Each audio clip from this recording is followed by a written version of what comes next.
Hey, what's shaking everyone? My name is Jex, and if you didn't know already, I didn't get into the beta. At least not yet. But I'm not holding my breath for it because, there's always next time, right? Just like how I didn't get into the Heroes of the Storm beta until like a week or two before launch. Alright, so this video isn't actually just about me sobbing over the beta. I mean, that was kind of the main point, but okay, fine, it wasn't the main point. We're going to talk about system requirements, and take these with a grain of salt because they're likely to change over time, but they should be pretty close to the final build. I mean, if it is in beta, I don't see how much more they would be able to tweak it. I mean, these settings are already very generous to even, the weakest rigs out there. So to start off with the minimum requirements, this targets about 30 FPS. They are asking for Windows Vista 7, 8, or 10. 64-bit version, of course, with the latest service pack.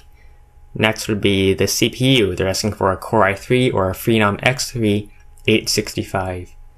GPU, a GTX 460 or Radeon HD 4850, or if you're running Intel HD graphics, they're asking for 4400. They're only asking for 768 megabytes of VRAM and 4 gigabytes of system RAM. So still, pretty generous. Storage wise, just 5 gigabytes on a 7200 RPM hard drive. So pretty chill. Now on recommended, this targets 60 FPS on medium settings. So operating system is same as before, Vista 7, 8, and 10 64-bit, latest service pack.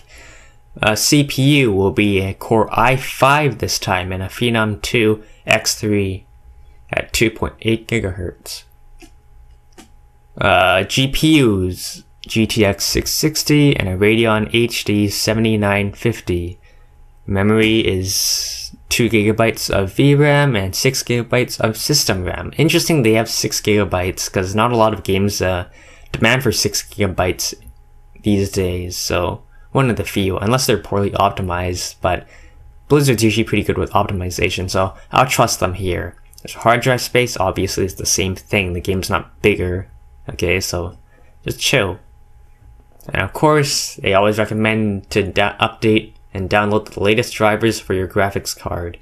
Okay, so the beta isn't gonna last for too long, or it depends what you define by long, but they're saying it will end before the end of this year, so I figure it's because they want to take the game off for a bit, work in all the feedback that they've been given, fix some bugs, and then they'll probably bring it back out for a second closed beta, or who knows, maybe it'll be an open beta by then.